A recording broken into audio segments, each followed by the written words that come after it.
Amigos televidentes, una vez más en su programa Las Verdades Como Son, presentado por Iglesia de Cristo Vencedor Jesús de la ciudad de Quetzaltenango. Una vez más está conmigo Fernando Cordero, un empresario de Quetzaltenango que tiene dudas de la Escritura y viene a este programa para poder dilucidarlos. Fernando, muy buenas noches, que Dios te bendiga. Muchas gracias por la invitación, pastor. De verdad que me siento muy honrado porque uno a veces lee la palabra, trata de, por el Espíritu Santo, pedir sabiduría, pedir entendimiento, pero pues como humanos que somos a veces tenemos dudas que quisiéramos que nos resolviera pues un ministro del Señor, y yo pues estoy acá para eso, para ver si me puede resolver algunas dudas de lo que he leído, ¿verdad? Y poder entender mejor la palabra del Señor, ¿verdad? Pues yo estaba leyendo Lucas 14, que es un libro que estoy leyendo desde hace una semana y tratando de entender, y no solo leerlo, sino tratar de escudriñar las Escrituras y preguntarle al Señor por qué, y esto para dónde va y esto qué significa. Y me encontré una parábola, pastor, donde, y quiero ver si la puedo leer. Dice: pero él dijo, refiriéndose al Señor, cierto hombre dio una gran cena e invitó a muchos. Pero dice que esos muchos que él había invitado lo rechazaron, poniéndole excusas de que habían comprado un buey, de que habían comprado un terreno, y total que le dieron excusas y no pudieron llegar a la invitación. Pero entonces viene él y dice: bueno, pues entonces sal y llama a los ciegos, a los cojos, y ahí es donde vamos nosotros. Yo entiendo por la palabra que ahí es donde nosotros entramos al reino del Señor. Como los otros lo rechazaron, nosotros pudimos entrar a esa gracia y esa misericordia. Mi pregunta es puntual. Dice: y el siervo dijo, Señor, se ha hecho lo que ordenaste y todavía hay lugar después de que entramos nosotros. Entonces el Señor dijo al siervo: sal a los caminos y por los cercados y oblígalos a entrar para que se llene mi casa. Mi pregunta puntual es: ¿esos obligados quiénes son? Bueno, mira, vamos a tratar de ponerle un poquito más de cosas específicas a lo que estás leyendo. En primer lugar, la parábola habla de un hombre hacendado que hace un banquete para gente específica. Esta gente específica tenía invitaciones personales, o sea, la tarjeta tenía el destinatario con nombre. Cuando la Escritura habla de esos amigos que fueron invitados a la cena que no quisieron ir, está hablando específicamente de los judíos, está hablando de los hebreos, está hablando de la nación de Israel. La Escritura dice en Juan capítulo 1 verso 12: a los suyos vino. Y cuando habla de a los suyos vino, está hablando de la nación de Israel. Acuérdate que Jesús vino como judío y vino a los suyos. Es decir, que lo que Jesús quería era, en primer lugar, salvar a la nación de Israel, revelar su gracia, su evangelio a la nación de Israel. Por eso incluso cuando llama a sus discípulos, les da órdenes específicas de no ir a predicar a otro lugar que no fuera Israel. Les prohibió, les dijo: no vayan por camino de gentiles. Los gentiles son los no nacidos en Israel, de cualquier nación. No vayan a predicarles ni a sus encrucijadas, ni a sus ciudades, porque vine primeramente, en primer paso, para salvar las ovejas perdidas de la casa de Israel. Pero ¿qué pasó con Israel? Israel se embotó en sus sentidos. Israel siempre ha sido una nación rebelde, puso un velo en sus ojos para no reconocer que Jesús era su Mesías, su Señor, el Hijo de Dios y hasta Dios mismo, como lo dijo el judío Juan cuando escribe el capítulo 1, diciendo y asegurando que Jesús es el Verbo y que el Verbo es Dios. Bueno, ante esa negativa de Israel de recibir a Jesús como Mesías, entonces viene el siervo, que es una figura, una representación del Espíritu Santo, que va a decirle al dueño de la fiesta: fíjate que ninguno de los invitados aceptó la invitación. sino que todos se excusan de 1000 formas para no llegar a este banquete. Pero pues el banquete estaba servido. No se iba a desperdiciar todo lo que se había preparado para esa nación. Entonces la orden es, bueno, entonces vayan ahora y vayan por las encrucijadas. Y vayan con donde están los hambrientos. Donde hay un hambriento, porque eso no se puede perder, que venga y que entre a la casa. Entonces ahí puedes ver que se habla de los gentiles que somos nosotros. Entonces la invitación es ahora al Espíritu Santo es ve por todo el mundo, vete a Quetzaltenango, vete a donde se pueda, y ya no importa su nacionalidad, no importa su cultura, ni su pasado, ni su religión, nada. Invítalo para que venga a mi banquete y pueda servirse de estos manjares que nunca ha probado. Y ahí es donde los gentiles entramos para poder entrar a la gracia del Señor. Y acuérdate que en Hechos de los Apóstoles capítulo 10, ahí por primera vez el Espíritu Santo visita a los no judíos, es decir, a los gentiles, en la casa de Cornelio, donde hablan en otras lenguas, donde son bautizados y donde ya no hay otro requisito más que creer en el Señor Jesucristo para ser aceptado por Dios y para reconciliarse con el Padre. Pero logras ver que dice, bueno, Señor, ya fuimos a invitar a un montón y aquí ya está todo listo para que se sirvan, pero todavía hay espacio. Entonces tú ves que hay gente por la cual recibe una invitación y con la sola invitación se acercan a la mesa, pero hay otros a los que hay que obligar. ¿Por qué hay otros que hay que obligar? Porque hay gente que oyendo el mensaje, con el hambre que tiene de Dios, con la necesidad de limpiar su pecado, con la necesidad de tener un contacto con el cielo, se acercan a Jesucristo para llegar al Padre. Pero hay gente que Dios está llamando, pero es reacia. Es reacia porque ya tiene una cultura, porque ya tiene una religión, porque tiene una vida inmoral, que le gusta una vida carnal, licenciosa, o simplemente una vida relajada, humanista, donde no quiere llegar al Señor. Entonces el Señor está diciendo, si hay lugar, ¿por qué no obligarlos? ¿Por qué no forzarlos? Y es de ahí que mucha gente a veces llega a Jesús por medio de enfermedades, porque entonces Dios sí puede usar la fuerza para que alguien le conozca. Ya ves que hay gente que dice, no, Dios no enferma, Dios no permite catástrofes a su alrededor. Y vemos en toda la Escritura que sí. Y este versículo es una prueba de que Dios a veces usa la fuerza, lo coercitivo, para que una persona se salve. Okay. De ahí que tenemos personas en hospitales que ya ante las evidencias de que fueron por poquito librados de la muerte. De hecho, yo conozco una pareja que la mamá les hablaba, la suegra les hablaba del Evangelio y sencillamente se rebelaban al Evangelio.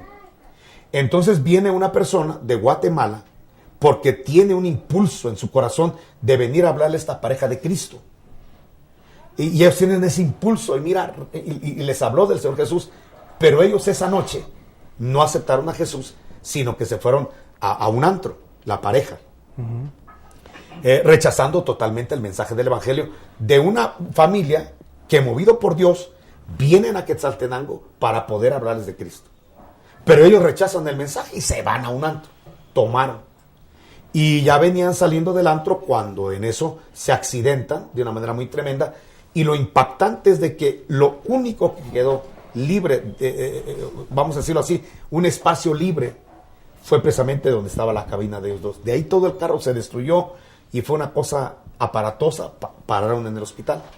Y ahí en el hospital, a la fuerza, ya en medio de los hematomas, de los golpes, reconociendo que gente por menos ha muerto, reconociendo que había una segunda oportunidad para ellos, ahí aceptan al Señor Jesucristo, aunque golpeados, aunque en la pérdida del vehículo y otras cuestiones que requieren todo esto que pasó, pero fueron forzados a entrar. Y a veces Dios fuerza a entrar a la gente. ¿Cuánta gente ha sido pero totalmente reacia al Evangelio, rebelde al Evangelio, pero cuando ya entran a una prisión, como que la prisión les martillara el corazón de piedra, y entonces esa privación de libertad hace que recapaciten en lo eterno y la necesidad de Jesucristo?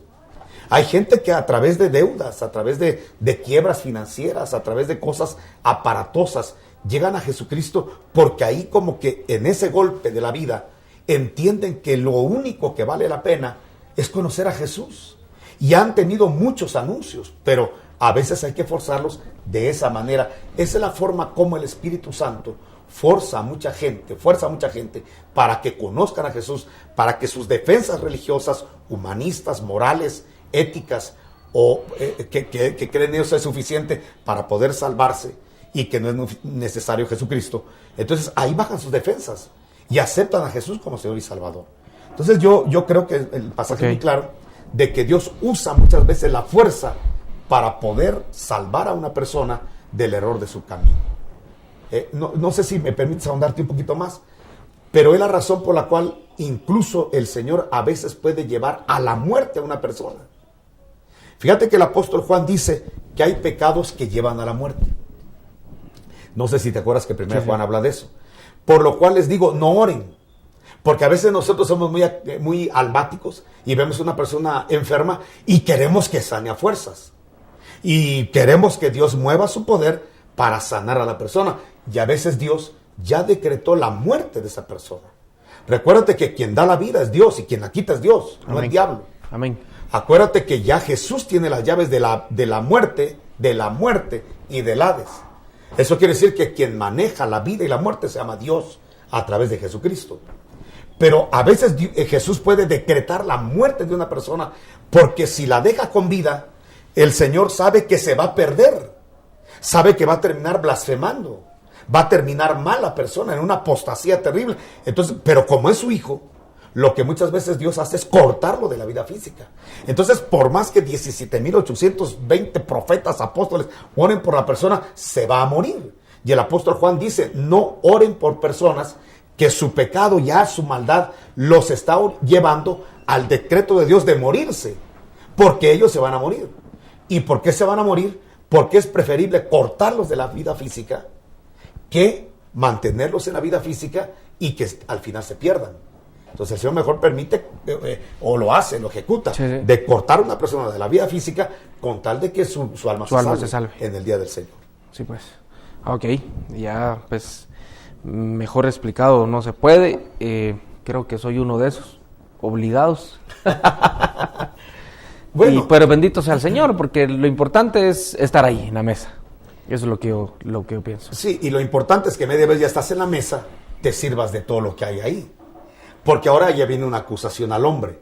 Como me he portado mal, como fui rebelde, entonces yo solamente tengo acceso a las ensaladas y no a las carnes. Y no al resto del buffet. Y no, media vez entraste a la casa de la abundancia, de la bendición. Puedes servirte de lo que sea, no importando tu pasado. Y ahí es donde mucha gente tiene que ser ministrada de que media vez la sangre de Cristo te perdonó. Tú eres libre para poder servirte de todo lo que Dios tiene para tu vida. Pero lo que pasa es que mucha gente carga con la culpa de su pasado. Y piensa que Dios ya lo perdonó, pero ellos no se perdonan. Y entonces tienen ese problema de que dice, mire, yo por lo que viví en el pasado, sé que Dios ya me recibió. Pero yo no soy digno de hablar en lenguas, no soy digno de profetizar, no soy digno de predicar, no soy digno de ser un vaso útil en las manos de Dios porque tengo un pasado. Y Jesús te enseña por Escritura que media vez entraste a la mesa, sírvete de todo porque todo es tuyo. Tienes derecho a todo. Y de hecho tenemos un Pedro totalmente pecador y pecadorazo, que incluso le dijo a Jesús, bájate de mi barca, yo soy un hombre pecador indigno de que tú estés en mi barca. Y cómo es de que el Señor le habla a Pedro, y incluso la pesca milagrosa se hace en la barca de Pedro. ¿Qué nos está diciendo el Señor? Que no importa cuál es el pasado que tengamos, media vez se subió a nuestra barca. Toda la herencia y la abundancia de bendición es para nosotros. Y ya no importa el pasado, ya no importa si fuiste malo. Por eso la Escritura dice que nuestros pecados pasados fueron sepultados en el fondo de la mar, para que podamos accesar ahora a todas las bendiciones sin limitaciones de lo que fue nuestro pasado. De hecho, yo por eso disiento mucho de esas clínicas que se hacen en muchos retiros llamados encuentros, donde tú ya eres de Cristo, pero te hacen poner en un documento cuáles son tus pecados más fuertes, voraces que has tenido en el pasado, porque ahí te los van a administrar. Tú no tienes por qué ir al mar a pescar lo que ya fue perdonado. Nadie puede ser juzgado dos veces por el mismo delito. Si el Señor en el momento que te convertiste arrojó tus pecados al fondo de la mar, están totalmente cancelados. No tienes por qué recordarlos en ninguna clínica, porque eso es totalmente diabólico. Recordar el pasado es lo que el diablo utiliza para maniatar, para amarrar a muchas personas y no poder desarrollarse en el Evangelio.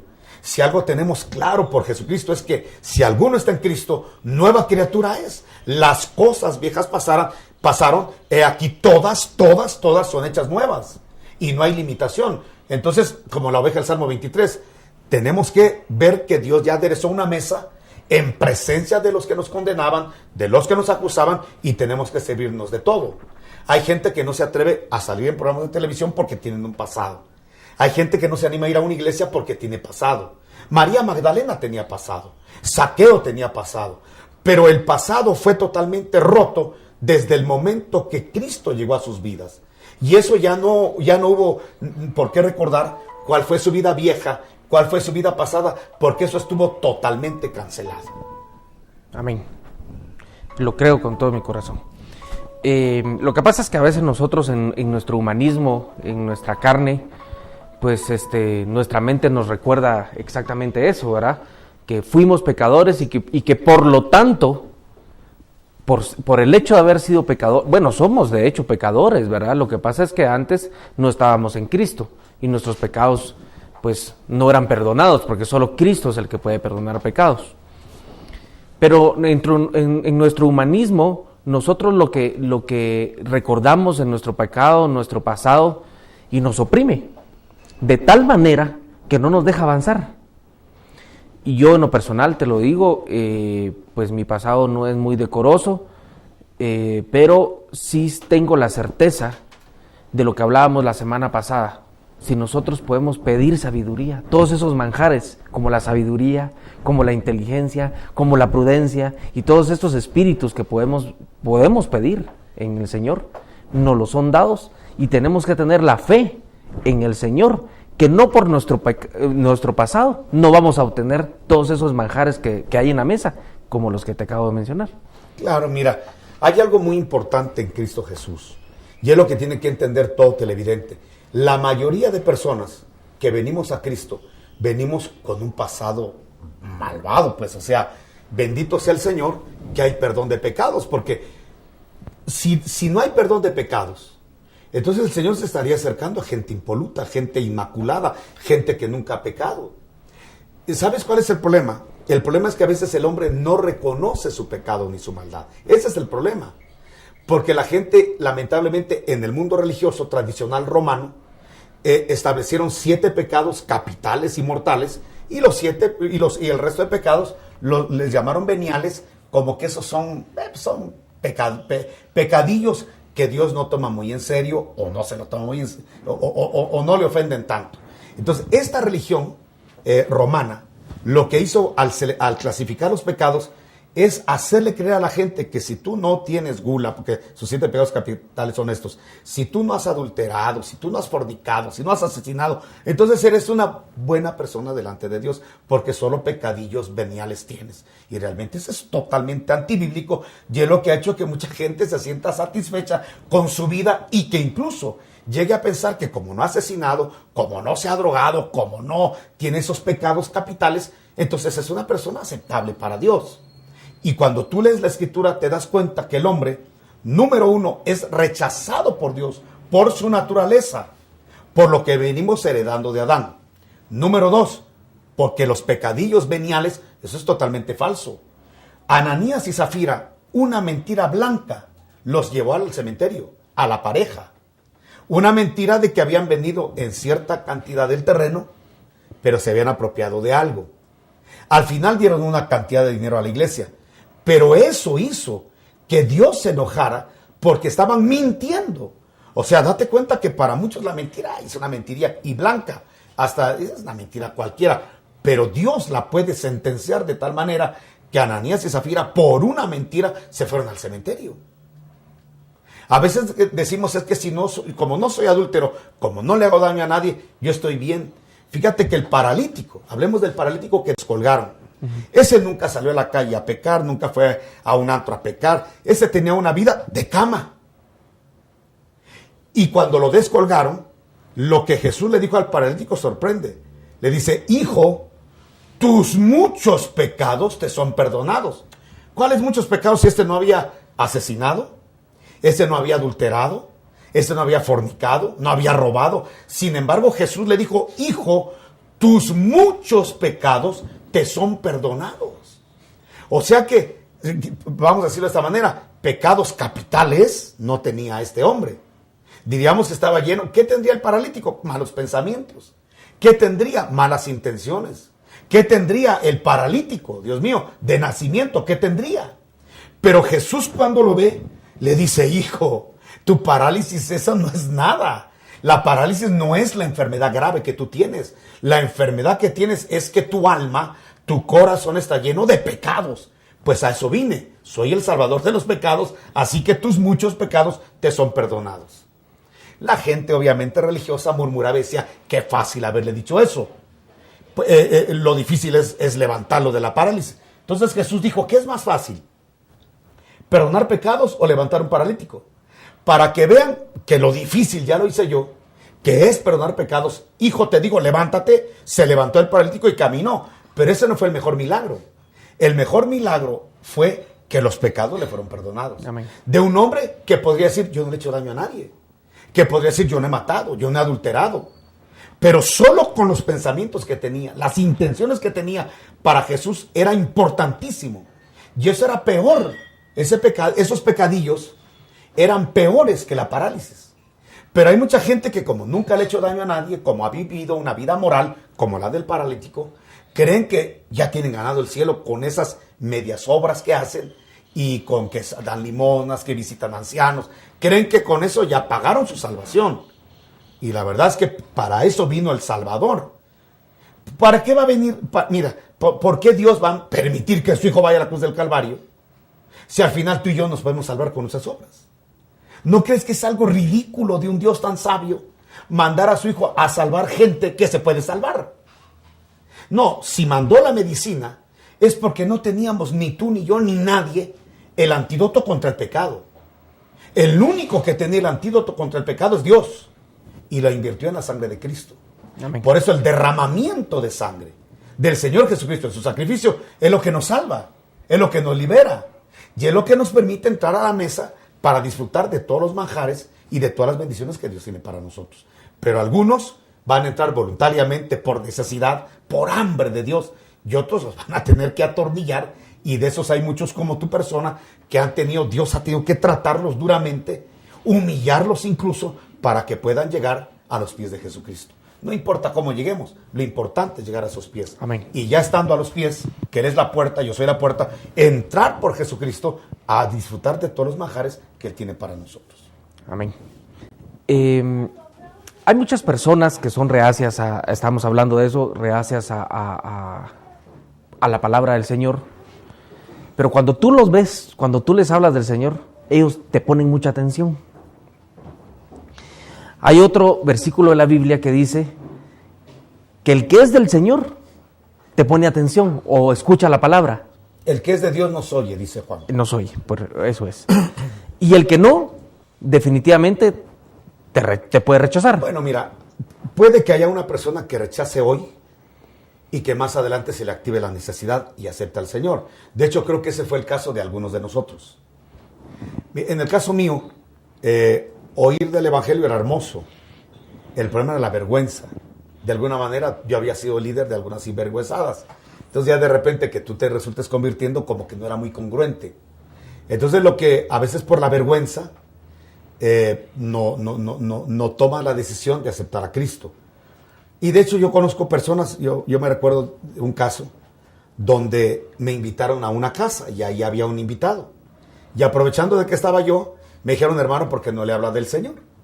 Y tú sabes cuándo la palabra te está fluyendo y cuándo no te está fluyendo. Uno lo siente, uno lo sabe. Hay cosas que de repente empiezas a compartir que dices, esto lo voy a anotar porque salió muy bien, una explicación de algún versículo o algo. Y a mí me pasó con esta persona que me empezó a fluir la palabra y me empezó a fluir y le hablaba y hasta le ponía figuras de Noé. Y yo decía, Dios mío, este se va a convertir, porque hasta yo ya quería aceptar otra vez al Señor con esa palabra que estaba fluyendo. Pero cuando yo le digo, mira, ¿y no te gustaría aceptar a Jesús como Señor y Salvador? Me dice, ¿sabe qué? Lo voy a pensar. O sea, yo, ¿cómo lo voy a pensar? Dios te está hablando. O sea, en mis adentros dije eso, ¿va? Pues como que yo sentía libertad y volvió otra vez a la carga, pero mira, la palabra dice esto y empecé a compartirle otra vez. Y fluía la palabra que, te repito, mira, hasta los hermanos estaban ahí, tenían ganas de aceptar otra vez a Cristo como Señor y Salvador, de la palabra que estaba fluyendo. Y le digo, mira, no es que te quiera obligar, pero no querrás aceptar al Señor como Señor. Lo voy a pensar, me dijo. Y todavía me dijo molesto, a mí no me gusta que me obliguen. Así que el día que yo quiera lo voy a decidir. Está bien, dio una buena sonrisa, ¿va? Y me fui, me despedí y me fui a mi coche. Y cuando yo me entro, agarro el volante y lo somato y le digo, Señor, ¿qué se cree este pedazo de barro? Que se atreve a despreciarte, a decirte, lo voy a pensar. Pero, y entonces me quedé meditando, ¿qué tan grande es tu amor? Que te aseguro que si rebelde, contumaz, contradictor, más adelante te dice, ayúdame, te aseguro que lo vas a ayudar y lo vas a salvar. Bueno, dejé de ver a esta familia por mucho tiempo. Y después me los volví a encontrar. Y les dije, oigan, ¿y qué pasó con aquel joven que vimos ahí? ¿Qué cree, hermano? Estaba en un parque de Coatepeque. Alguien le habló del evangelio y ahí se convirtió. Y ahora es servidor de una iglesia y está predicando el evangelio. Y yo dentro me dije, lo sabía, como Jonás lo sabía. Dios es grande en misericordia, que si una persona hoy se atreve a rechazarlo, pero más adelante tiene la necesidad, la puerta está abierta. La puerta está abierta porque Dios es amor, que tú y yo no lo entendemos, que Dios le da la oportunidad una y otra vez a una persona hasta que se muere. Porque eso sí, media vez una persona se fue de la tierra y se fue sin Cristo, tendrá problemas eternos de una condenación eterna. Que yo siempre he pensado que lo peor de la condenación eterna es que va a haber un total olvido de la presencia de Dios sobre esa persona, que creo que es lo más nefasto que un ser, un ente puede tener, la ausencia de presencia de Dios. Amén. Creo lo mismo también. Creo que lo más glorioso que puede tener un hombre es estar en la presencia del Señor. Definitivamente. No, y eso gracias a Jesucristo. No, correcto. No existe otra sensación más grande para un ser humano que estar en los pies del Señor y estar en la presencia del Señor. Claro. Pues invitamos a todos a tomar la decisión de recibir a un Dios que lo único que hace es amarnos, perdonarnos, querer acercarnos a Él, y es la razón por la cual Jesús, el Salvador, vino al mundo, reconciliarnos con Dios. El tiempo se nos ha acabado, gracias por su tiempo, por estar con nosotros en este programa, Las Verdades como Son, presentado por Iglesia de Cristo Ven Señor Jesús de la ciudad de Quetzaltenango. Dios les bendiga.